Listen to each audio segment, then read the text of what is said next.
يوصيكم الله في أولادكم للذكر مثل حظ الأنثيين فإن كن نساء فوق اثنتين فلهن ثلثا ما ترك وإن كانت واحدة فلها النصف ولأبويه لكل واحد منهما السدس مما ترك إن كان له ولد فإن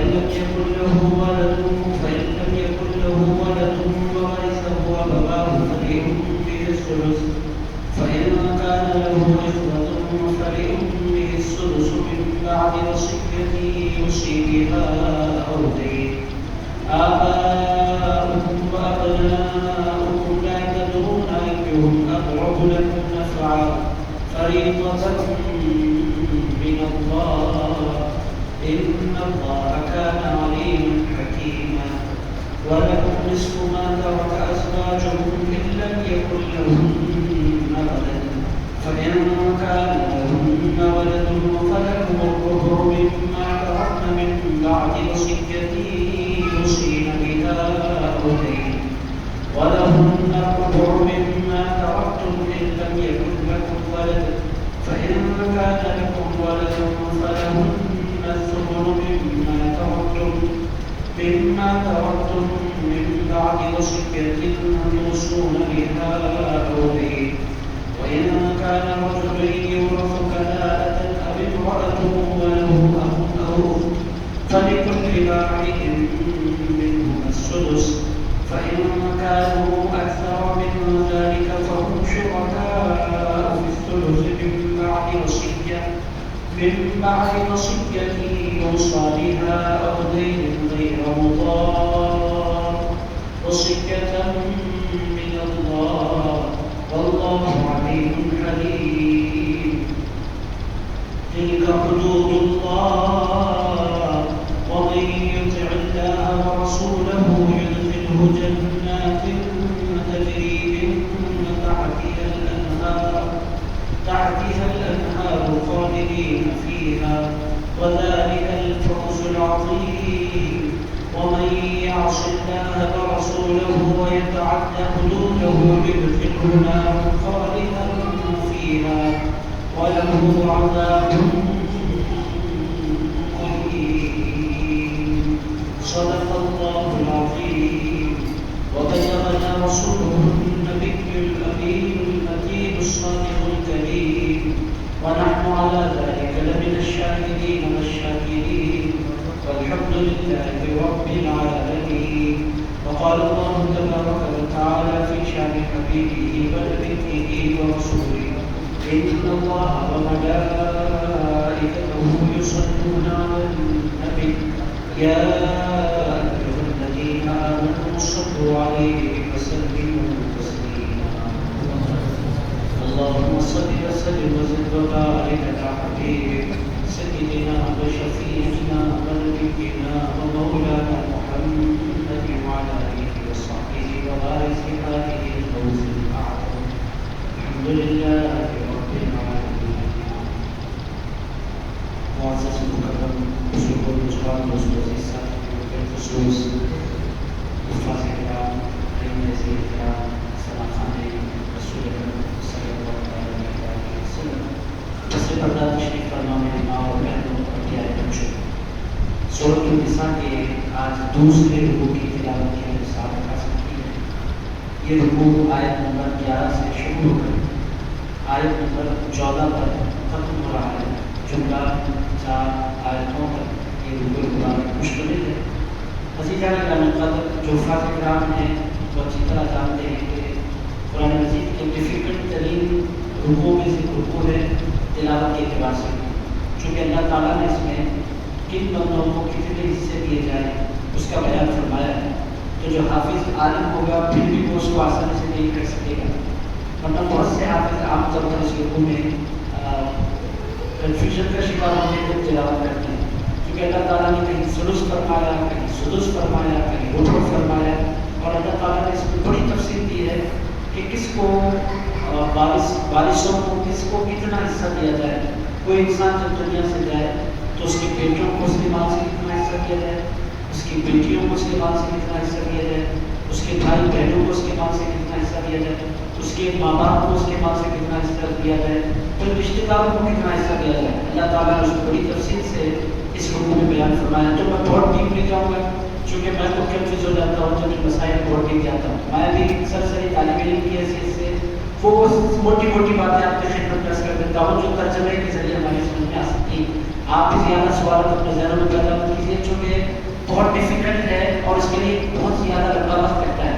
یہ باضابطہ ایک علم ہے، اس کے لیے وقت درکار ہے۔ اب سرسری طور پر موٹی موٹی باتیں جو ہماری سمجھ میں آ سکتی ہیں وہ آپ کی خدمت پیش کر دیتا ہوں۔ اور عزیزہ کے نظر میں یہ بھی نہیں کہہ سکتا کہ آج کا درس 45 منٹ چلے گا چونکہ بہت ڈیفیکلٹ عنوانات ہیں، سو جائے گے کہ 45 منٹ آپ کو لے کر چلو۔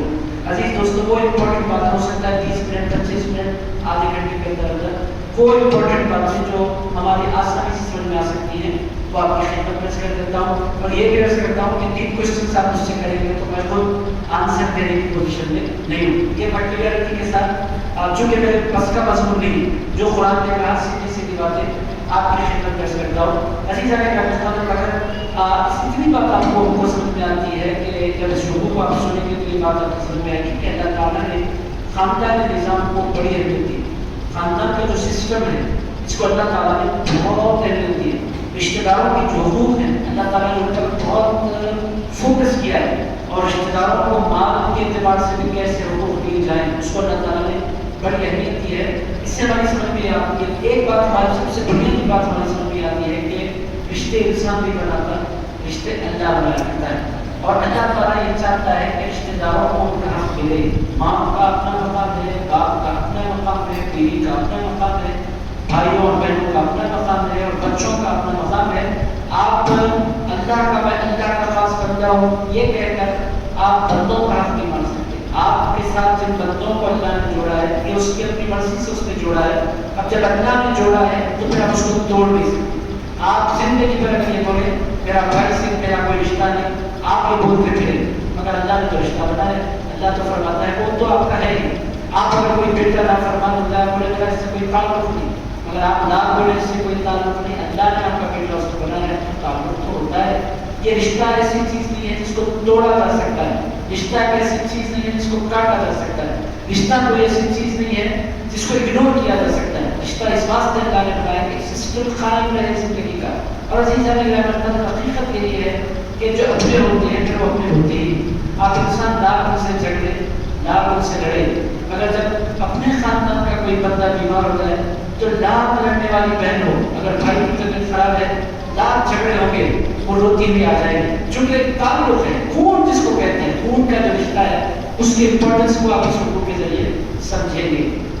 عزیزہ کی قدر اللہ تعالیٰ رکوع کا آغاز ہے اللہ تعالیٰ نے کیسے فرمایا، الفاظ سیدھے سیدھے میں نے آپ کی خدمت کیا، میں بہت بھی جانے والا نہیں ہوں، سیدھے سیدھے کیا بنتا ہے تو آپ کی خدمت کر دیتا ہوں۔ اللہ تعالیٰ ارشاد فرماتا ہے یوصیکم، اللہ تمہیں وصیت فرماتا ہے۔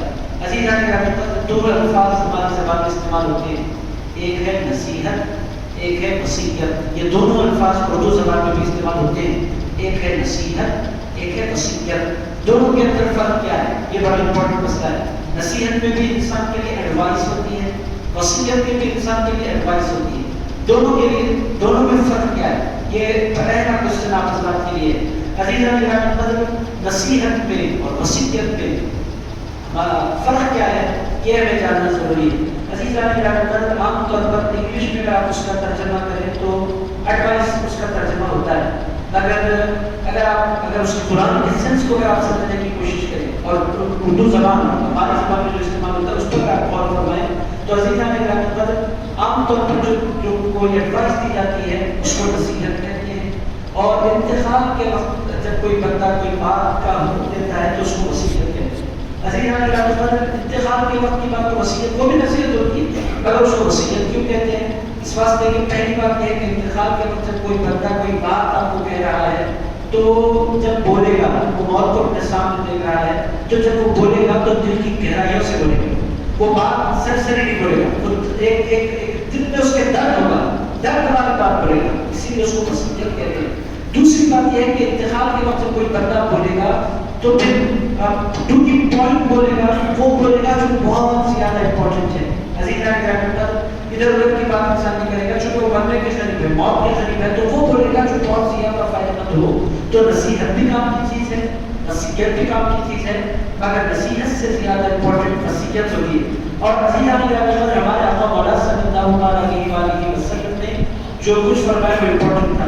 مگر سرکار نے جب وصال کا موقع ہے تو حضور پاک علیہ السلام نے بار بار دو چیزوں کی امت کو نصیحت کی تھی، اس کو نصیحت بھی کہہ سکتے ہیں. وہ دو چیزیں کیا تھی؟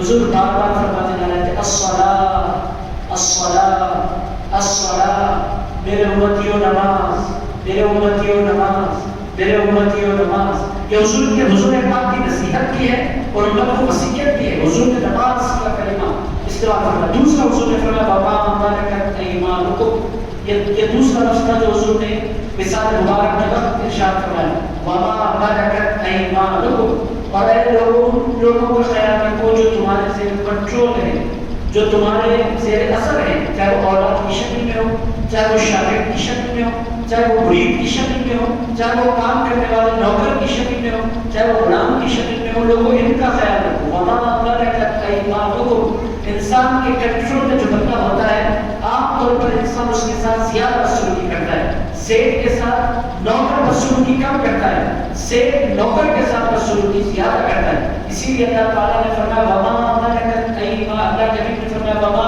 ملکت ایمانکم، اے لوگوں کے بارے میں خیال رکھو جو تمہارے زیر کنٹرول ہیں، زیر اثر ہیں، تمہارے تابع ہیں، تمہارے ماتحت ہیں، ان لوگوں کا خیال رکھو. تو عزیزان گرامی اللہ تعالیٰ نے یہاں وصیت کا استعمال فرمایا. اب ایک سوال یہ پیدا ہوتا ہے، اللہ تعالیٰ تو نعوذ باللہ مرنے سے پاک، اللہ تعالیٰ کی شان یہ ہے کہ اس کو کبھی موت نہیں آتی، مگر اللہ تعالیٰ نے اپنے بندوں کو نصیحت کرتے ہوئے لفظ استعمال فرمایا یوصیکم، اللہ تمہیں وصیت کرتا ہے. مطلب یہ ہے کہ بندو اللہ کو تو موت نہیں آتی، مگر اللہ تمہیں ایسی بات کہہ رہا ہے جس کو تم لائف نہیں لے سکتے. یہ بہت امپورٹنٹ، اسی لیے اللہ تعالیٰ نے ارشاد فرمایا یوصیکم، اللہ تمہیں وصیت کرتا ہے. اس کے بارے میں وصیت یوصیکم اللہ، اللہ تمہیں وصیت کر رہا ہے اس کے بارے میں فی اولادکم، تمہاری اولاد کے بارے میں. عزیزان گرامی اس سے پتہ کیا چل رہا ہے کہ اولاد بھی اللہ کی بہت بڑی نعمت ہے، اولاد بھی اللہ کا ایک بہت بڑا انعام ہے، اولاد بھی اللہ تعالیٰ کی طرف سے ملنے والا ایک بہت بڑا تحفہ ہے. میرے دوستوں جن کی شادیاں ہو رہی ہیں، شادیاں ہوتی ہیں، بچے ہوئے کو نہیں معلوم کہ اولاد کیا ہوتی ہے. عزیز دوستو اولاد کیا ہوتی ہے ان سے پوچھیے. جن کی شادیاں ہوئی 5 سال گزر گئے، 10 سال گزر گئے، 12 سال گزر گئے، 15 سال گزر گئے، تڑپتے ہیں، روتے ہیں اولاد کی خاطر. عزیزان گرامی اللہ نے بھی اولاد کو بہت امپورٹنٹ دیا اور اولاد کے پہلے بڑوں نے دعائیں مانگی. اسی لیے اللہ تعالیٰ نے وصیت اور میراث کی تقسیم کی جب بات آئی اللہ تعالیٰ نے اولاد سے اس کا آغاز فرمایا. چونکہ اولاد کو لائف نہیں دے سکتے، یا آپ کے ایمان میں آپ کی آخرت کا سرمایہ ہے. اگر آپ کو صحیح راہ پر ڈال دیں، جن کی اولادیں اچھی ہو جاتی ہیں، اولاد کے اچھے ہو جانے کی وجہ سے ماں باپ کی مغفرت ہو جاتی ہے. اور عزیزان اگر اولاد اگر بگڑ جائے تو ماں باپ کو بھی بڑے سوالات. اس لیے حضور پاک علیہ السلام نے فرمایا جب کوئی بیٹا، جب کسی انسان کا بیٹا یا بیٹی بلوغ کو پہنچ جائے، بالغ ہو جائے، اس کے بعد اگر ماں باپ استطاعت ہونے کے باوجود ان کا نکاح نہ کریں اور اولاد سے گناہ سرزد ہو جائے تو بروز قیامت اللہ تعالیٰ اولاد سے سوال کرنے سے قبل ماں باپ سے سوال کرے گا کہ جب تمہیں میں نے اولاد عطا فرمائی تھی تو تم نے اس کے نکاح کا انتظام کیوں نہیں کیا؟ اب اگر وہ بہکا یا بہتی ہے تو ان کو تو سزا جو ہونی ہے وہ تو ہوگی، مگر اس کی سزا تم کو بھی ہوگی، چونکہ تم نے ان کے نکاح میں دنیا کی خواہش کی خاطر تم نے ان کی نکاح کو ٹالا تھا. تو پھر وہ اگر غلط راہ پر چل پڑے تو تم سے بھی دشمن ہوگا. اور اولاد کی نیکیوں کا فائدہ کیا ہوتا ہے؟ ایک مثال آپ کی خدمت پیش کرتا ہوں. عزیزان گرامی 8 سال کے بچے نے، 10 سال کے بچے نے ماں باپ کے ساتھ حج کیا، تمام فقہ کی ساری کتابیں بتلاتی ہیں حج تو بچہ کرتا ہے، بچہ بچی کرتی ہے. 10 سال 9 سال 8 سال کا بچہ بچی حج کرتے ہیں، حج اس کا ہوتا ہے، حج وہ کرتا بھی ہے. اگر ثواب جب دینے کا معاملہ آتا ہے تو اللہ بچے کو ثواب دینے کے بجائے حج کا ثواب اس کے ماں باپ کو عطا فرما دیتا ہے. چونکہ ماں باپ کی عزت کرتے ہیں تو عزیزان گرامی ماں باپ کا اور اولاد کا بہت گہرا ہوتا ہے، بہت گہرا کنیکشن ہوتا ہے. اسی لیے آج کل دنیا نے ترقی کی ہے اور لوگ امریکہ کی طرف اور آسٹریلیا کی طرف اور کینیڈا کی طرف اور انگلینڈ کی طرف، ہندوستان سے بہت سے لوگ جا رہے ہیں. ایک نوجوان نے مجھ سے پوچھا میاں اور بیوی یہ سسٹم اور یہ پیپروں پر جو آپ لوگ کاروائی کرتے ہیں، نکاح کی جو کاروائی ہے، یہ ضروری کیوں ہے؟ یہ انسان ہے، ایک مرد ایک عورت کو پسند کرتا ہے، ایک بچہ ایک بچی کو پسند کرتا ہے، خواہ کے پیپر سائن کر کے اٹک جانا کیوں؟ ایک ساتھ زندگی گزارنے تو کیا ہے؟ یہ نکاح کا کانسیپٹ اسلام میں کیوں ہے؟ عزیزان گرامی، نکاح صرف ایک پیپر نہیں ہوتا، نکاح کے ذریعے اولاد کو ایک زندگی گزارنے کا سلیقہ عطا کیا جاتا ہے، اور اس کی زندگی کے لیے جتنے انتظامات ہوتے ہیں، پورے انتظامات اٹھانے کی ماں باپ قسم کھا لیتے ہیں ایک معنی میں نکاح کے بعد۔ تو نکاح کا جو انسٹیٹیوشن ہے وہ بے معنی نہیں ہے، وہ بے مطلب نہیں ہے۔ نکاح کے ذریعے اولاد ہوتی ہے، اور اولاد کے حقوق کو ماں اور باپ دونوں مل کر سمجھتے ہیں۔ یہ سب کچھ کب ہوتا ہے؟ جب رات نکاح ہو جائے۔ نکاح سے پہلے اگر نکاح کے ایک مرد اور ایک عورت ساتھ رہنے لگے اور دونوں کو بچے بھی ہو گئے، ماں کہتی ہے تم ذمہ داری اٹھاؤ، باپ کہتا ہے تم ذمہ داری اٹھاؤ۔ وہ بچوں کا حیدرآبادی زبان میں اگر آپ بولے تو بانٹولا ہو جاتا ہے، وہ بچے کہیں کے نہیں رہتے، بے سہارا ہو جاتے ہیں وہ بچے۔ ماں بھی چونکہ وہ اس نے نکاح کیا ہی نہیں تو وہ بولے گی تم سنبھالو، چونکہ وہاں کی جتنی خواتین ہوتی ہیں ساری کی ساری ورک کی ہوتی ہیں، ورک کی ویمن ہوتی ہیں، وہاں کا کام کرنے والی عورتیں، تو یہ بہت ڈیفیکلٹ ہوتا ہے۔ اسی لیے اللہ تعالیٰ نے اولاد کے حقوق رکھے، نکاح کا انسٹیٹیوشن رکھا، نکاح کا نظام رکھا، اور اس نظام کو اللہ تعالیٰ نے بہت اہمیت دی، بے پناہ امپورٹنس دیا انسان کی زندگی میں نکاح کے انسٹیٹیوشن کو۔ اور اسی طرح کا فائدہ کیا ہے؟ میں نے اپنی خدمت میں کیا، اولاد ان کے حقوق ملتے ہیں، اور اللہ تعالیٰ نے اس قدر اہتمام سے ارشاد فرمایا یوصیکم اللہ فی اولادکم، اللہ تمہیں وصیت کرتا ہے تمہاری اپنی اولاد کے بارے میں، اللہ تمہیں وصیت کر رہا ہے۔ تو اولاد اللہ کا ایک بہت بڑا انعام ہے، چاہے وہ بیٹے کی شکل میں ہو چاہے وہ بیٹی کی شکل میں ہو۔ اولاد جس کو نصیب ہوتی ہے اس کو اللہ کی طرف سے بہت بڑی خوشی نصیب ہوتی ہے، اولاد جس کو نصیب ہوتی ہے اس پر اللہ کا ایک بہت بڑا انعام ہوتا ہے۔ اور عزیزان کی رحمت، خواتین تو کہتی ہیں کہ ان کی زندگی کا سب سے مبارک دن وہ ہوتا ہے جس دن وہ ماں ہوتی ہے۔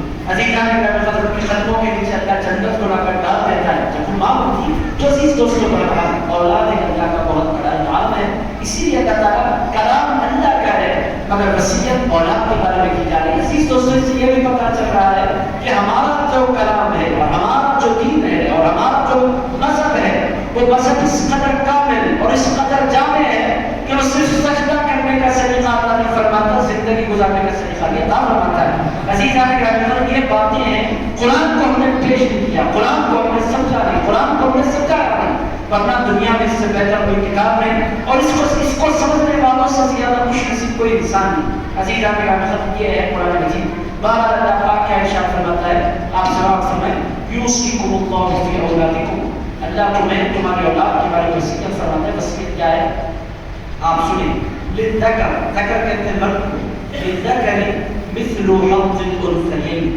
ارشاد فرمایا دو عورتوں کے برابر ایک مرد کو حصہ دیا جائے گا۔ یعنی بطور مثال کسی انسان کو اللہ تعالیٰ نے دو بیٹیاں دی ہیں اور ایک بیٹا دیا ہے، تو اس نے ترکہ چھوڑا ہے، بطور مثال اس نے چھوڑے 1 کروڑ، تو اللہ تعالیٰ نے یہ سسٹم یہ بنایا ہے کہ اس میں حصے کتنے کیے جائیں گے؟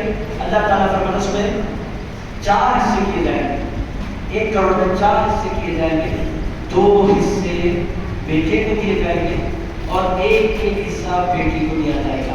میرے دوستوں، یہاں پر ایک اعتراض، سب سے پہلا اعتراض آپ نے کہتے ہیں ہم تو مسلمان ہیں، ہم کہتے ہیں اللہ نے کہتے ہیں ہمارے لیے فائدہ ہے، مگر کچھ لوگ اس آیت پر اعتراض کر رہے ہیں۔ اس زمانے میں لوگ کہتے ہیں اسلام بیٹا اور بیٹی میں فرق کرتا ہے، بیٹی کو 25 لاکھ اور بیٹے کو 50 لاکھ، دونوں میں فرق اسلام نے کیوں کیا؟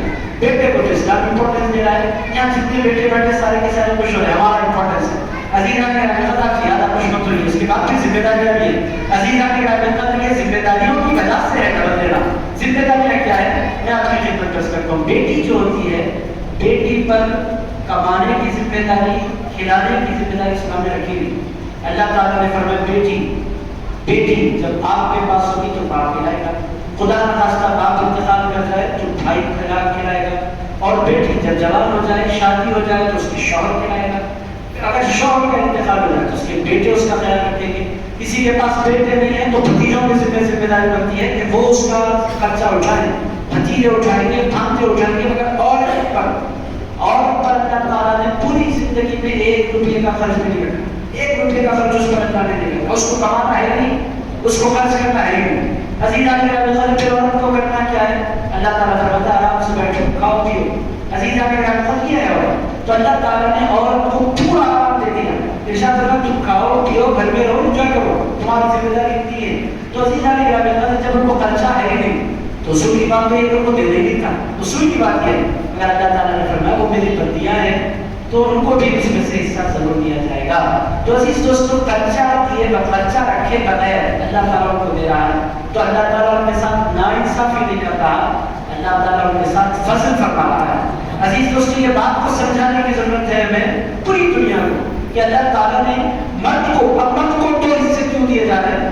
عزیزہ کے مرد پر اس کی ماں کا حق, مرد پر اس کی بیوی کا, مرد پر اس کے بچوں کا, مرد پر اس کے رشتہ داروں کے حقوق. عزیزہ کے سب کا خرچہ جو اٹھانا ہے وہ مرد کو اٹھانا ہے. اس کو بیچارے کو زندگی پر مشین کے طور پر کام کرنا ہے اور پوری زندگی کمانا ہے.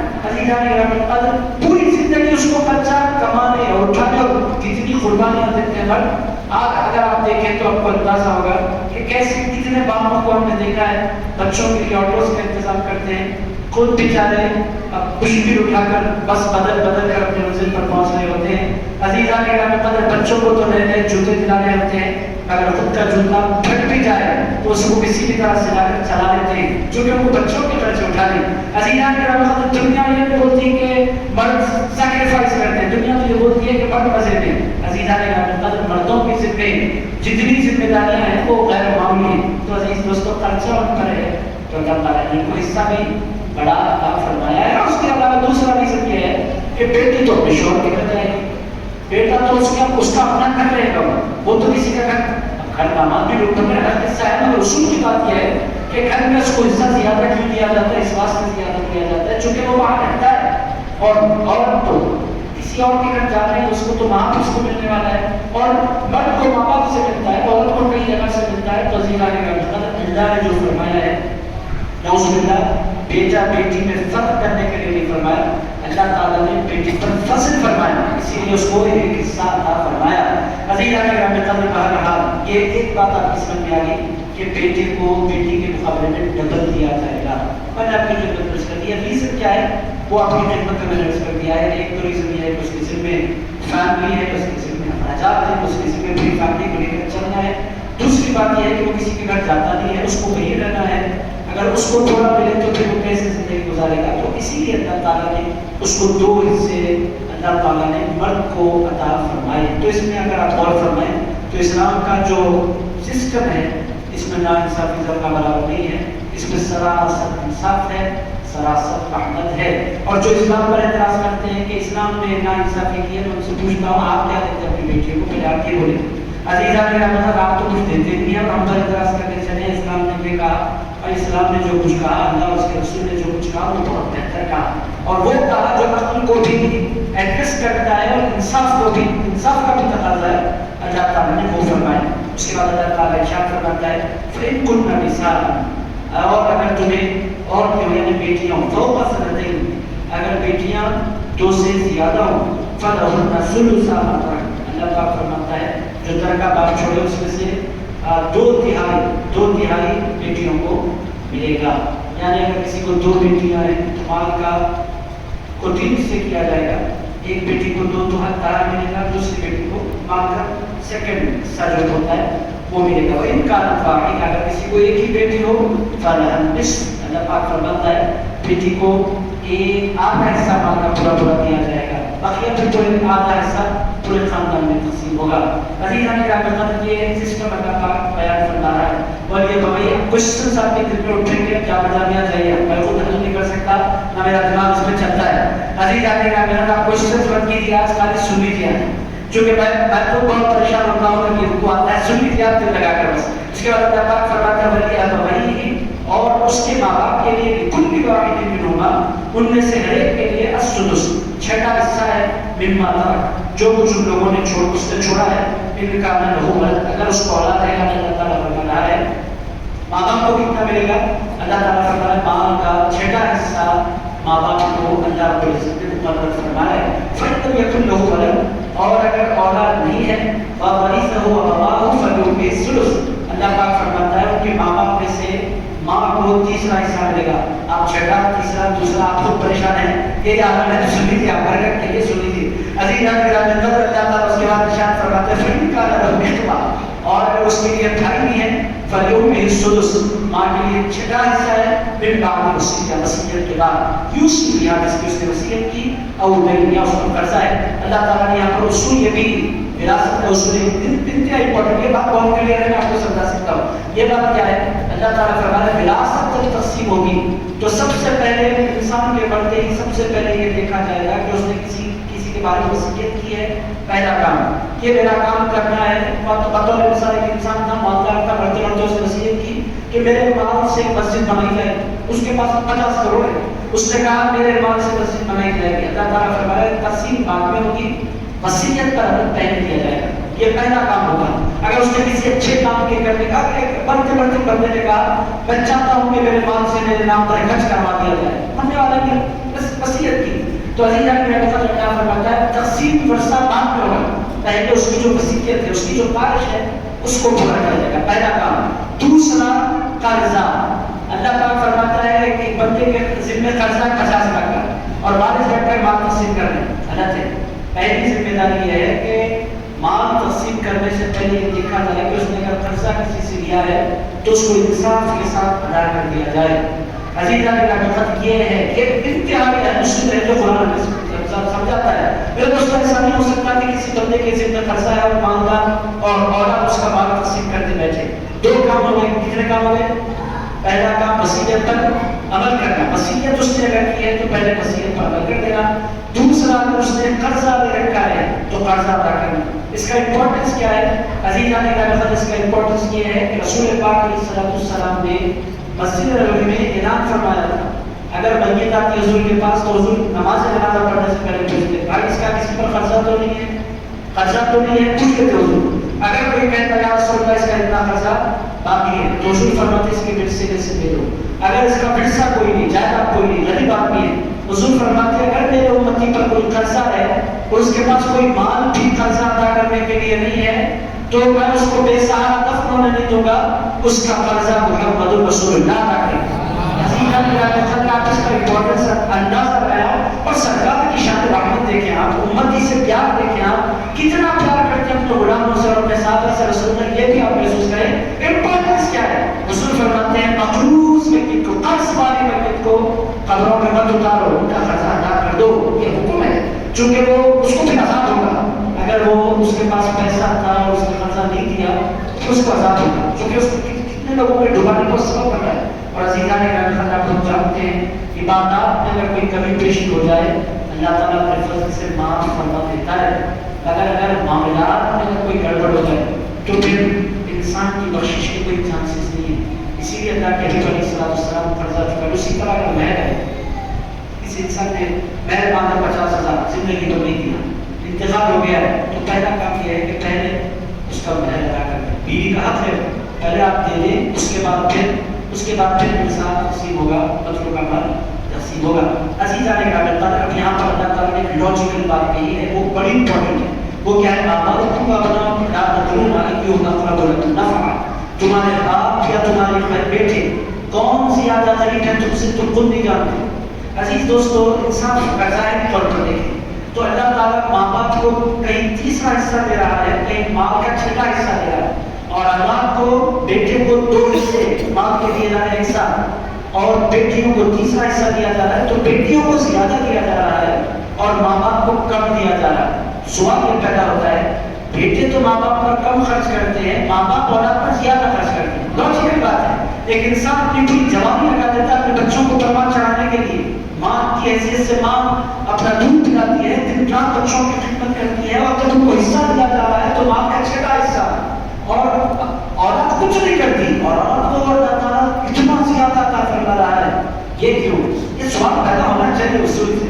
اللہ تعالیٰ قرآن میں فرما رہا ہے کہ یہ سوال غور کرو ماں باپ کو کم دیا جا رہا ہے اور اولاد کو زیادہ دیا ہے. اس کی وجہ کیا ہے؟ اس کا ریزن کیا ہے؟ اللہ تعالیٰ نے بیان فرمایا اس کا ریزن یہ ہے کہ ماں باپ جو ہوتے ہیں ایک تو ان کی اپنی سیونگس ہوتی ہے جو زندگی میں ان کی کمائی ہے. ایک دوسری بات یہ ہے کہ ان کو زیادہ خرچہ نہیں ہوتا ان کو قبر کی طرف جانا ہوتا ہے. بھولے ہوئے تو ان کو خرچہ کم ہوتا ہے. کسی کا بیٹا انتقال کر جائے تو یقینی طور پر اس کے ماں باپ ضعیف ہوں گے, بوڑھے ہوں گے, تو ان کے پاس زیادہ مال کی ان کو ضرورت نہیں ہے. اگر جو اولاد ہے وہ اپنی نئی زندگی کا آغاز کر رہے ہیں, اب وہ ان کے سامنے پوری زندگی پڑی ہے, تو ان کے لیے تو پیسوں کی زیادہ ضرورت ہے. تو اللہ تعالیٰ نے فرمایا محبت کس کی زیادہ ہے یہ مت دیکھو, ضرورت کس کی زیادہ ہے یہ دیکھو. اور ضرورت کے تحت اللہ تعالیٰ نے نظام فرمایا کہ اولاد کو زیادہ دیا جائے گا, ماں باپ کو کم دیا جائے گا. اس کا مطلب یہ نہیں ہے کہ ماں باپ کا مرتبہ کم ہے. اللہ فرماتا ہے ماں باپ کا مرتبہ زیادہ ہے مگر ان کی ضرورت کم ہے. ان کے اپنا کوئی کریئر نہیں ہے, ایسا نہیں ہے کہ ان کو پڑھنا ہے, ایسا نہیں ہے کہ ان کو گھر بنانا ہے, گھر بنا چکے ہیں, بیٹا کسی کا بنا تو ان کا اپنا گھر ہے, ان کی اپنی زندگی گزر گئی ہے. اور ان کو بڑے خرچے نہیں ہیں دنیا میں, بچوں کی شادی ہم لوگوں نے کر دی ہے, مگر جو بیٹا ہے اس کے اوپر بہت ہے ذمہ داریوں کا. اسی لیے اللہ تعالیٰ نے بیٹا یا بیٹی ان کو زیادہ حصہ مقرر فرمایا. عزیز دوستوں, اس سے آپ اتنی بات سمجھیں کہ اللہ تعالیٰ کا جو سسٹم ہے, قرآن کا جو نظام ہے, آپ جب اس کو پڑھتے ہیں تو آپ یہ کہنے پر مجبور ہو جاتے ہیں سبحان اللہ, وہ اللہ اللہ ہے اور اللہ سے بہتر کوئی جاننے والا نہیں. فریضۃ من اللہ, اللہ تعالیٰ نے ہمیں اللہ کی طرف سے مقرر کرتا ہے. ان اللہ کان علیما حکیما, ارشاد فرمایا اللہ علم والا ہے, اللہ حکمت والا ہے. تم جاہل ہو تمہیں نہیں پتا, علم والا وہ ہے. تم دانا نہیں ہو تمہیں نہیں خبر, حکمت والا وہ ہے. کس کو کتنا دینا ہے وہ زیادہ جانتا ہے, تم زیادہ نہیں کرتے. زیادہ نہیں کرتے تو ایک آیت مبارکہ الحمدللہ مکمل ہوگی. اس کے بعد دوسری آیت آنے والی ہے اور ہے, اور آپ کو سننا ہے. تھوڑا سا سنتے, آج 5 منٹ تیزی سے ختم کرتا ہوں. اس میں کتنے حصے ہیں کہ آپ پریشان ہو جائیں. اب اس میں کیا ہے, بیویاں, شوہر اگر ہو, بیویاں بڑھ جائے تو پھر ان کا مال کیسے تقسیم ہوگا, اس کی وضاحت اللہ تعالیٰ نے یہاں فرمائی ہے. آپ سن لیں, سننے میں کیا ہے, جتنا سمجھ میں آتا ہے سمجھ لیں. اللہ پاک فرماتا ہے اللہ تعالیٰ مردوں سے بات ہو کر ارشاد فرماتا ہے تمہارے لیے آتا ہے ماں ترک ازواجکم, جو تمہاری بیویوں نے چھوڑا اس میں سے تمہارے لیے آتا ہے. اگر بیوی کے پاس 1 لاکھ تھے تو اس میں سے ڈائریکٹ 50,000 سیدھے سیدھے شوہر میں ہو جاتے ہیں. شرط کیا ہے, اِلَّمْ يَكُنْ لَهُنَّ وَلَدٌ, اگر ان کو اولاد نہیں ہے تو, اولاد اگر نہیں ہے تو 50 شوہر کا, اگر اولاد ہو تو اب آگے سمجھو اولاد ہو تو کیا ہے. اللہ تعالیٰ فرماتا ہے فَإِنْ كَانَ لَهُنَّ وَلَدٌ, اگر ان کو اولاد ہو فَلَكُمُ تمہارے لیے پو ہے, 25% تمہارا, باقی 75% عورت کا جو مال ہے اس کی اولاد میں تقسیم ہو جائے. یہ باتیں کلیئر ہو رہی ہیں نا. اگر کوئی ایسی عورت بن جائے کہ اس کے پیچھے اس نے اولاد نہیں چھوڑی, صرف شوہر ہے, تو اللہ فرماتا ہے ڈائریکٹ شوہر کا آدھا. اگر کوئی ایسی عورت بن جائے کہ وہ شوہر کو بھی چھوڑ کر جائے دنیا میں, اس کے ساتھ ساتھ وہ اپنے بچوں کو بھی چھوڑ کر دنیا میں جائے, تو پھر 75% بچوں کا ہوگا, 25% آپ یہ کلیئر ہے, بہت کلیئر ہے. اللہ تعالیٰ فرماتا ہے مما ترکنا, ہاں پھر وہی بات مما ترکنا من بعد وصیہ, یہ بات ہے کہ وہ وصیت ان کی دیکھی جائے گی. یوصینا بہا او دین, یا پھر اگر قرضہ ہے تو پھر قرضہ اتار دیں گے. وہ جو بات مردوں کے لیے بیان فرمائی وہی بات عورتوں کے لیے. اب ایک اور بات آ گئی, اب آپ لوگوں کو تھوڑا دماغ لگانا ہے. اس کے بعد ارشاد فرمایا فإن كان لكم ولد, اور اگر تمہارے لیے اولاد ہو فلہن الثمن. اب یہ تو بیوی کے مرنے کی بات تھی. اب اگر شوہر مر جائے تو اس کا کیا ہے, وہ بھی تو ہے نا, کبھی بیویاں مرتی ہیں کبھی شوہر مرتے ہیں. عام طور پر شوہر پہلے مرتے ہیں, اس کے بھی وجوہات ہیں. عزیز آگے آپ نے شوہر پہلے کیوں مر جاتے ہیں, تو وجہ یہ ہے عام طور پر دنیا رہتی ہے, بڈھے چلے جاتے ہیں دنیا سے, اس کو نہیں. عزیز آگے ایسا کیوں ہو جاتا ہے, اس کا بھی ذکر ہے. چونکہ شادی جب ہوتی ہے تو مرد کی عمر زیادہ ہوتی ہے عام طور پر ہمارے, اور عورتوں کی عمر کم ہوتی ہے, کم ہے تو پھر زیادہ تو ان کو جینا ہے. بعد میں مرنے کی اصول یہی ہے. بعض مرتبہ بیویاں چلی جاتی. اور عزیزان کی رابطہ ایک بات اصول کی تجربے کی بات آپ کی خدمت درج کرتا ہوں. بیوی شوہر اگر مر جائے تو بیویاں زندہ رہ جاتی ہیں, بیویاں مر جائے تو شوہر ایسا صدمہ لیتے ہیں. کئی بڑھوں کو میں نے دیکھا ہے عزیزان کی دنیا میں دل نہیں رکھتا, بیوی جانے کے بعد وہ پھر بولا ہو جاتا. یہ اصول ہے. عزیز دوستوں, اگر بیوی مر جائے تو شوہر کو کتنا ملے گا, آپ کی سمجھ میں آ گیا. اگر اولاد نہیں تھی اس کو تو شوہر کو کتنا ملے گا, آدھا ملے گا. کتنا ملے گا, اگر اولاد ہو تو شوہر کو کتنا ملے گا, پاؤ ملے گا, پاؤ ملے گا. یہ بات آپ لوگوں کو کلیئر ہو گئی. اس کے بعد اللہ فرماتا ہے فإن كان لكم ولد, اور اگر تم مر جاؤ اور تمہارے بچے بھی ہوں تو عورتوں کو کتنا ملے گا, بیویوں کو کتنا ملے گا, بچوں کو کتنا ملے گا. کلیئر ہو گیا. بیویوں کو کچھ ملے گا کہیں, فلہن الثمن. اللہ پاک فرماتا ہے ان کو مال کا 8واں حصہ ملے گا. بیویوں کو 8واں حصہ ملے گا مال کا, مردوں کو زیادہ ملے گا, عورتوں کو یہاں بھی کم ملے گا. مما ترکتم من بعد وصیہ, جو کچھ تم نے چھوڑا اس میں سے وصیت کے بعد تو سونا گیا جس کی تم نے وصیت کی اب وہ گیا اور تو قرضہ تو قرضہ ادا کر دیا جائے گا. اب ایک بندے کا ذکر آ رہا ہے وَإِنْ كَانَ رَجُلٌ اور ایسا مرد ہو يُورَثُ كَلَالًا اب امرأة أَوْ أَخٌ أَوْ أُخْتٌ فَلِكُلِّ وَاحِدٍ منهما السُّدُسُ. کوئی ایسا بندہ ہے جس کی يُورَثُ كَلَالًا اب امرأة مرد ہو یا عورت کلالہ ہو اس کا بھائی اور اس کی بہن ہو تو ان میں سے ہمیں کچھ کا حصہ ملے گا. ایسا مرد یا ایسی عورت دنیا سے جائے جس کے نہ ماں باپ زندہ ہے نہ جس کے بیٹے زندہ ہیں, اوپر بھی کوئی نہیں ہے نیچے بھی کوئی نہیں, ایسے بندے کوئی دنیا سے جائے ان کو کلالہ کہتے ہیں. ایسے بندے دنیا سے جائے اگر ان کے بھائی بہن ہیں تو ان کو کیا ہو کلیئر ہوگی بات. ماں باپ بھی نہیں ہے کسی بندے کے انتخاب کر کے اولاد اللہ نے اس کو دی نہیں, اب وہ کلالہ ہے یعنی اس کا کوئی اپنا ڈائریکٹ بھی نہیں ہے نیچے بھی اس کے ڈائریکٹ اپنا کوئی نہیں تو وہ اس کے مال کا کیا ہوگا. تو اللہ تعالیٰ فرماتا تو یہ دیکھو کہ اس کے بھائی بہنیں ہیں یا نہیں. بھائی بہنیں اگر ہیں تو بھائی بہنوں کو اس کے مال کا چھٹا حصہ ملے گا. یہ ہے وہ چھٹا کتنا ہوتا ہے وہ مال رکھ کر باضابطہ نظامیہ جا کر آپ پھر لے کر بیٹھنا پڑے گا. اب کتنا تو میں بول ہی نہیں سکتا کتنا ہے کیسا ہے میں کھلا حساب آپ کو دے سکتا ہوں. اس سے زیادہ تفصیلات آپ اس سے پوچھیے. عزیز آنے کے آنے فہم کا لوگ اکثر اگر وہ مجھ سے زیادہ ہو تو ہم شروع کا سلوک وہ تیسرے حصے میں تقسیم ہو گئے. بعد وصیت کی وصیت ہو گئی ہے غیر اللہ بغیر کسی ضرر کے وصیت من اللہ یہ اللہ کی طرف سے وصیت ہے. کلیئر باتیں چند باتیں آپ لوگوں کی آج کے بہت سے سمجھ میں آ گئی وہ بڑا سمجھ کر دیتا ہوں. پہلی بات یہ سمجھ میں آئی کہ بیٹے کو مال جب کوئی بندہ دنیا سے جائے تو مال کے اتنے حصے کیے جائیں گے جتنی اولادیں ہیں پھر اور بیٹیوں کو ایک حصہ دیا جائے گا بیٹوں کو 2 حصے دیے جائیں گے. یہ بات میں سمجھتا ہوں کہ کلیئر ہو گئی. ایک مثال کی ذکر کلیئر کر دیتا ہوں. کسی کو اللہ تعالیٰ نے 3 بیٹے عنایت فرمائے, ایک بیٹی عنایت فرمائی اور اس نے اولاد چھوڑی اپنے پیچھے کچھ مال اس نے چھوڑا ہے تو پھر اس میں کیا کیا جائے گا. مال کو 4 بیٹے ہیں تو پھر 4 کے 8 گنا تقسیم کر دیں گے مال کو اور ایک بیٹی ہے تو 9 حصوں میں مال تقسیم ہوگا. ایک حصہ بیٹی کو جائے گا 2 حصے بیٹوں کو جائیں گے. میں سمجھتا ہوں یہ مسئلہ کلیئر ہو گیا. اور اللہ تعالیٰ نے اس کے بعد یہ بھی بیان فرمایا کہ بیٹی اگر ہو کسی کو بیٹی اگر ایک ہے کسی کو بیٹے بھی ہے کسی کو بیٹی اگر ایک ہے تو بیٹی کو آدھا مال ڈائریکٹ باپ کا مل جائے گا باقی آدھے مال میں جتنا تقسیم ہوگا. اگر کسی کو بیٹیاں 2 یا اس سے زیادہ ہیں تو پھر بیٹیوں کو 1/3 مال ملے گا باقی پھر رشتے داروں میں تقسیم ہوگا. میں سمجھتا ہوں یہ باتیں تھوڑا ٹائم لگائے تو سمجھ میں آ جائے. اب اس کے بعد اللہ تعالیٰ نے تھوڑا آگے بڑھ کر یہ بیان فرمایا کسی کی کوئی عورت مر جائے اور اس کا شوہر ہو تو اللہ تعالیٰ فرماتے ہیں شوہر ہو بیٹی نہ ہو تو شوہر کو پورا آدھا مل جائے گا.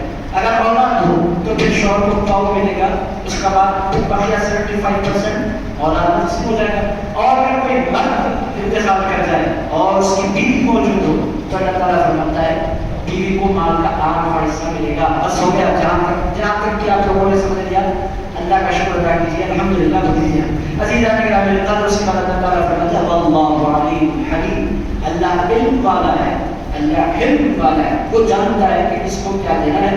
تلک حدود اللہ لوگوں یہ اللہ کے حدود ہیں, یہ اللہ کے حدود ہیں جو اللہ نے مقرر فرمائے ہیں, یہ اللہ کے مقرر کردہ حدود ہیں. اور تلک حدود اللہ یہ اللہ کے حدود ہیں. وَمَن يُطِعِ اللَّهَ وَرَسُولَهُ جو بندہ اللہ اس کے رسول کی اطاعت کرے يُدْخِلْهُ جنات وہ جنات میں داخل ہوگا, باغات میں داخل ہوگا. کیسے باغات تجری من تحتها الانہار خالدین فیہا. اللہ فرماتا ہے ایسے باغات میں بندہ داخل کر دیا جائے گا جس کے نیچے سے نہریں بہ رہی ہیں. وَذَلِكَ الْفَوْزُ الْعَظِيمُ اور وہی سب سے بڑی کامیابی ہے. میرے دوستو ایک اصول کی بات میں یہاں یہ بھی آپ کے خدمت میں کر دیتا ہوں. کوئی بندہ بہت نیک ہو جائے اور بولے میں اپنا پورا مال خراب کرتا ہوں گناہگار ہو جائے گا. اگر کوئی بولے کہ میرا مال ہے میں نے کمایا ہے میرے 10 کروڑ ہے میں بیٹوں کو کچھ نہیں دینا چاہتا بیٹیوں کو کچھ نہیں دینا چاہتا چیریٹی کر دینا چاہتا ہوں گناہگار ہو جائے گا. آپ بولے کہ نیکی کرتا ہے حضور پاک علیہ السلام نے منع فرمایا چونکہ آپ کے گھر میں اگر بیٹا یا بیٹی کی شکل میں کوئی پیدا ہو گیا ہے تو پھر اللہ تعالیٰ نے اس کا حصہ مقرر فرما دیا ہے.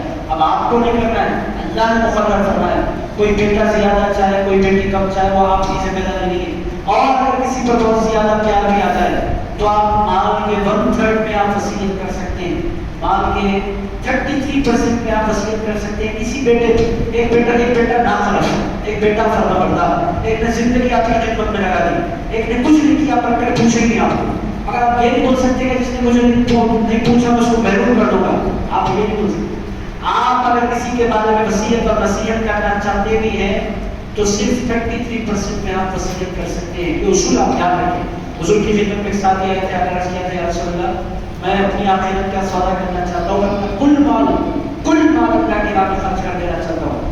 حضور نے فرمایا تم نہیں کر سکتے, اگر تم کرنا بھی چاہو تو 1/3 تم کر سکتے ہو. بقیہ جو 33 خرچ کر سکتے ہو, بقیہ جو بچ جائے گا وہ تمہاری اولاد کا حق ہے. یہ بات کسی کیا رکھیں. وہ عام طور پر لوگ گڑبڑ کر دیتے ہیں جس کی وجہ سے اولادیں متاثر ہو جاتی ہیں. آپ کو اللہ تعالیٰ نے اولاد دی ہے تو اس کا حق بن جاتا ہے, آپ اس کی گڑبڑ نہیں کر سکتے. اس کا اللہ تعالیٰ فرماتا ہے وَمَن يَعْصِ اللَّهَ وَرَسُولَهُ, اور جو بندہ نافرمانی کرے اللہ اس کے رسول کی, وَيَتَعَدَّ حُدُودَهُ يُدْخِلْهُ نَارًا, اور اس کی حدود کو پھیلانے کی کوشش کرے وہ داخل کر دیا جائے گا نار, ایک ایسی آگ میں, خالداً ہمیشہ رہے گا, فیہا, جس میں اللہ فرماتے ہیں ایسی آگ میں بندہ داخل کر دیا جائے گا. اگر مال کی تقسیم میں بندہ گڑبڑ کر رہا ہے, عام طور پر گڑبڑ کر دیتے ہیں, عام طور پر شرارت لوگ کرتے ہیں, عام طور پر کچھ بھائی ہوتے ہیں جو کھانے کی پلاننگ کرتے ہیں, اپنے بھائیوں کو محنت کرنا, اپنی بہنوں کو محنت کرنا. ہماری سوسائٹی میں آپ جس کا کنٹرول ہوتا ہے وہ گڑبڑ کر دیتا ہے. کرتے کیا ہے, دو گھر, دو گھر, بڑا بھائی چاہتا ہے چھوٹا بھائی جس کا کنٹرول ہو چاہتا ہے کہ بڑا گھر مجھے بھی جائے, چھوٹا گھر بھائی کو چلا. گڑبڑ کرتے ہیں لوگ اور سمجھتے ہیں کہ بہت خوش ہوتے ہیں, میں نے ہوشیاری کر لی ہے, کتنا سارا نکلا, میں نے 400 گز ہڑپ لیے, میرے بھائی کو میں نے 200 گز دیا, میں تو جیت گیا. کار پارکنگ آ گئی میرے گھر میں, میرے گھر میں کتنا آرام ہو گیا. لفٹ لگ گئی میرے گھر میں, بھائی لفٹ نہیں لگ رہی ہے, لفٹ تو لگ رہی ہے پر قبر میں ہمیشہ کے لیے آگ ہے. اللہ تعالیٰ فرماتا ہے وہ لفٹ اچھی ہے کہ آگ اچھی ہے, بھاگی کے کام. قبر میں جانے کے بعد آپ بھولیں گے بھاگی کے کام, یہ سوال کرتا ہوں. اللہ تعالیٰ یہ فرماتا ہے کچھ دیر کے لیے آگ ہے, پھر آپ بجھ جائے گی, خالداً فیہا, وہ آگ ہمیشہ ہمیشہ ہمیشہ کے لیے رہے گی. میرے دوستوں, یہاں پر کوئی بھی بندہ کھا رہا, کسی بھی طرح کا, اس کو اللہ سے خوف کرنا چاہیے. بالخصوص ہماری فیلڈ میں اگر آئیں تو مسجدوں کے ذمہ دار, خانقاہوں کے ذمہ دار, مدارس کے ذمہ دار ایک بھروسے کے ساتھ دنیا کو لگا دیتی ہے.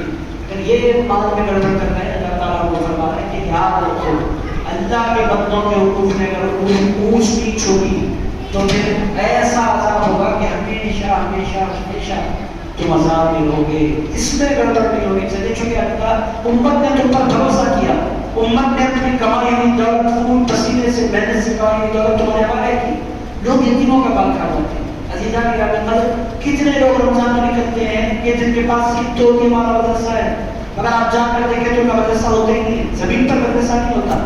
صرف چھاپ لیتے ہیں, گلی گلی پھر کر کئی لاکھ کڑک کر لیتے ہیں اور ساتھ میں بیٹھ کر کھاتے ہیں. وہ آپ دنیا تو کما رہے ہیں مگر آخرت کا کوئی خیال تو ہے. عزیزان گرامی, انسان کو حرام کھاتے ہوئے بہت زیادہ سوچنے کی ضرورت ہے. اور ہمارے یہاں بہت سے بھائی کھانے کی کوشش کرتے ہیں, بہنوں کا ہاتھ مارنے کی کوشش کرتے ہیں. ہمارے پاس ایک بہت کام ہے, ہمارے سوسائٹی کا ایک بہت بڑا المیہ آپ یہ کہہ سکتے ہیں کہ ہے کہ حقدار کو اس کا حق نہیں دیتے, کمزور سے اس کا حق چھین لینے کی کوششیں کی جاتی ہیں. باہر کوئی ہے, اگر کوئی مرضی سے چھوڑا اس کی اپنی مرضی. بہت سے لوگ دل بڑا کر کے کہتے ہیں بھائی تو کر لو, وہ الگ ہے, مگر آپ نیت خراب نہیں کر سکتے. آپ نہیں کہہ سکتے کہ میں کروں گا مجھے چاہیے, آپ نہیں کہہ سکتے. عزیزان کی رابطہ اگر کوئی بھائی بول دے بھائی مجھے نہیں چاہیے, اللہ نے مجھے بہت دیا تو کر لے, جب اللہ تعالیٰ کی بات کرتا ہے ہم ویسے تھے انسان, ہمیں کبھی نیت خراب نہیں کرنی چاہیے. عزیزان کی رابطہ اللہ تعالیٰ آخری بار اللہ تعالیٰ نے شروع میں ارشاد فرمایا عذاب مہین, ارشاد فرمایا اس کے لیے احانت آمیز اور احانت بھرا عذاب ہے, جس سے اس کی توہین ہوتی ہے. ایسا عذاب ایسے بندوں کے لیے تیار ہے جو مظلوم کا مال میں خیانت کرتے ہیں, بددیانتی کرتے ہیں, لوگوں کا مال دھوکہ دے کر فراڈ کر کے کھا جاتے ہیں. ان لوگوں کے لیے ذلت بھرا عذاب ہے. وزیرانی کا مطلب میں سمجھتا ہوں کہ آج کے اردو کو آپ لوگوں نے چند باتیں بنیادی صحیح آپ لوگوں نے سمجھی, اور یہ بھی سمجھا کہ مرد کو زیادہ کیوں ہے اور لڑکی کو کم کیوں ہے, یہ بھی آپ کی سمجھ میں آیا. اولاد کو زیادہ کیوں ہے, ماں باپ کو زیادہ کم کیوں ہے, یہ بھی آپ کی سمجھ میں آیا. اگر شوہر انتقال کر جائے تو بیوی کا حصہ کیا ہے, بیوی انتقال کر جائے تو شوہر کا حصہ کیا ہے. میں سمجھتا ہوں کہ یہ باتیں آپ لوگوں نے زندگی میں کبھی سنی نہیں ہوگی. علم المیراث عام طور پر مدرسوں میں پڑھایا جاتا ہے, یہ جو ایک رکوع ہے نا، یہ ایک رکوع نہیں ہے. اگر اس کو ٹھہرانے کے لیے بیٹھے تو 1000 صفحے کی کتابیں تیار ہوتی ہیں رکوع کو لے کر. آپ لوگوں کو معلوم نہیں ہے کہ آپ نے کتنا بڑا کارنامہ کیا ہے.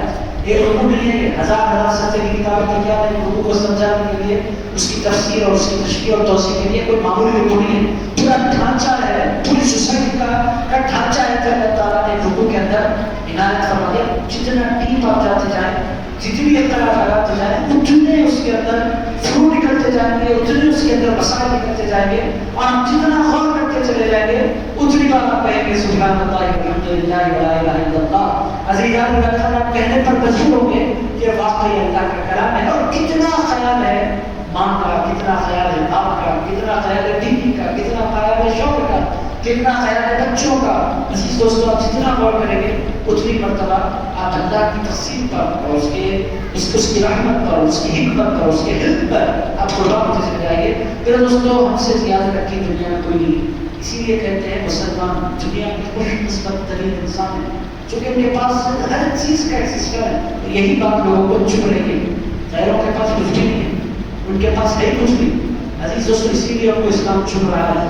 سرکار کی ذات مبارکہ سب کو جلب ہوتی ہے، سب ہوتا ہے، کیونکہ ان کے پاس کچھ ہے ہی نہیں. ان کے پاس کچھ بھی نہیں ہے سسٹم زندگی گزارنے کا. چند نصیحتیں، وزڈم کی باتیں ہیں، اس کے علاوہ کچھ نہیں. ہمارے پاس اگر آپ دیکھیں کل کائنات ہے ہمارے پاس. تو عزیز دوستو، یہ ہماری خوش نصیبی ہے کہ ہم جلسے قرآن میں بیٹھے. اور میرے دوستو، ہماری خوش نصیبی ہے کہ اللہ کا کلام ہم نے اپنے سامنے رکھا. میرے دوستو، یہ خوش نصیبی ہے ہماری کہ اللہ تعالیٰ نے اس قدر خوبصورت نظام سے ہمیں جوڑا. یہ خوش نصیبی ہے ہماری کہ اللہ تعالیٰ نے اس پاکیزہ کتاب ہمیں عطا فرمائی. میرے دوستو، اللہ کا جتنا شکر ادا کریں کم ہے. ہماری ذمہ داری کیا ہے؟ امت مسلمہ کی ذمہ داری کیا ہے؟ اس کتاب کو آسانی کے ساتھ لوگوں کو سمجھائیں. میرے دوستو، جب بندہ قرآن پڑھ لیتا ہے، سن لیتا ہے، غور کر لیتا ہے، تو پھر اسلام قبول کرنے کے لیے اس کے پاس کوئی رکاوٹ نہیں ہوتی. اسلام کی حقانیت کی سب سے بڑی دلیل اسی لیے کہتے ہیں اللہ تعالیٰ نے حضرت موسیٰ علیہ السلام کو جو معجزہ دیا تھا لکڑی کے طور پر شاید نہیں رکھا ہو. بعض لوگ کہتے ہیں کعبے میں ہے، بعض لوگ کہتے ہیں میوزیم میں ہے، مصر کی جہاں بھی ہے. اگر اس سے آج کوئی معجزہ ظاہر نہیں ہوا، معجزہ تھا لکڑی کے اندر. اگر وہ تب تھا جب وہ موسیٰ علیہ السلام کے ہاتھ میں تھا. موسیٰ علیہ السلام کے اپنے ہاتھوں کے ساتھ موسیٰ علیہ السلام قبر کے اندر تشریف لے گئے. اور اس لکڑی کو کوئی اجزا نہیں بنا سکتا، وہ لکڑی ہے. وہ معجزہ تھی مگر کب؟ جب موسیٰ علیہ السلام کے ہاتھوں میں تھی. عزیزان گرامی، اگر موسیٰ علیہ السلام ظاہری طور پر دنیا سے تشریف لے گئے، ان کا معجزہ بھی ختم ہو گیا. حضرت عیسیٰ علیہ السلام ہاتھ سے چھو کر لوگوں کو شفا دیتے تھے، تب ان کے ہاتھ ہو تو پھر معجزہ لوگ دیکھیں گے، تو وہ پلٹ کر آ گئے. مگر وہ کب تک؟ چند سال 33 سال رہے، تشریف لائے، دنیا میں زندگی گزاری. شوہر کی زندگی میں انہوں نے اپنے ہاتھوں سے لوگوں کو شفا دی 33 سال.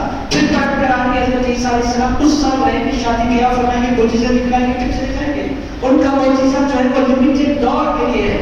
مگر اللہ تعالیٰ نے جو اپنے حبیب کو معجزہ عنایت فرمایا قرآن کی شکل میں، وہ 1500 سال پہلے بھی معجزہ تھا، آج بھی معجزہ ہے.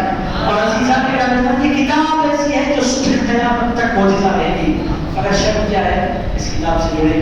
اللہ قاضی عزت صلاحی صاحب اسی جستجو میں رہے کہ نوجوان اس کتاب سے جڑ جائیں. میرے دوستوں، میرے بھائیوں، قرآن پڑھیں، قرآن پڑھیں. سمجھ نہیں سکتے تو علمی مجالس میں بیٹھیں، دروس قرآن میں بیٹھیں. ماحول بنائیں قرآن کا، ماحول بنائیں قرآن سمجھنے کا. زندگی میں تہیہ کر لیں کہ کچھ ہوگا یا نہ ہوگا، قرآن میری زندگی میں ضرور ہوگا. میرے دوستوں، اگر آپ قرآن سے جڑ جائیں گے نا تو آپ دیکھیں گے کہ آپ کی زندگی سسٹمیٹک ہو جائے گی. آپ کے معاملات پاکیزہ ہو جائیں گے، آپ کا کردار اعلیٰ ہو جائے گا، آپ کے اخلاق دیکھنے والے ہو جائیں گے. آپ اگر قرآن کے سچے قاری بنیں گے تو آپ ایک بہترین باپ بھی بنیں گے، ایک بہترین بیٹا بھی بنیں گے، ایک بہترین پڑوسی بھی بنیں گے، ایک بہترین انسان بھی بنیں گے. اور عزیزان گرامی، قرآن انسان کو انسان بنانے والی کتاب ہے. تو میں آپ حضرات بڑی محبتوں کے ساتھ تشریف لائے.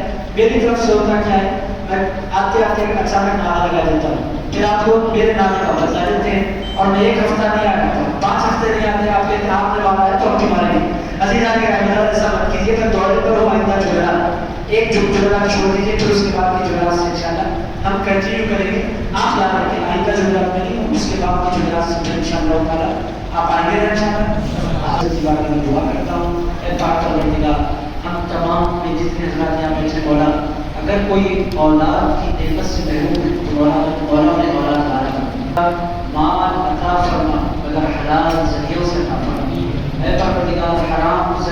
مال کمانے سے ہم کو بچا لے. اے اللہ تیرے بندوں کو دھوکہ دینے سے ہم کو بچا لے. اے پروردگار تیرے بندوں کے ساتھ فراڈ کرنے سے ہم کو بچا لے. اے اللہ جب تک رزق عطا فرما, حلال رزق عطا فرما, رزق مبارک عطا فرما. اے پروردگار رزق واسع عطا فرما. اے پروردگار زندگی میں کسی کا محتاج نہ بنا. اے اللہ جب تک زندہ رکھ اپنا اپنے حبیب کا محتاج بنا. اے پروردگار اپنے سے دل کے بابا سلامت ہے اللہ سے توفیق کے ساتھ بلندی زندگی عطا فرما. اے اللہ اپنے سے دل کے بابا دنیا سے تشریف لے جا چکے ہمارا قرآن کی اس مبارک مجلس میں گزرے. اے اللہ سارے مرحومین کی مغفرت فرما. اے اللہ سارے مرحومین کی مغفرت فرما. اے اللہ سارے مرحومین کی مغفرت فرما دے. اے اللہ قرآن کی اس مبارک مجلس میں تو نے ہمیں حاضری کی سعادت صلی اللہ تعالی علی خیر خلقہ سیدنا محمد و آلہ و صحبہ اجمعین.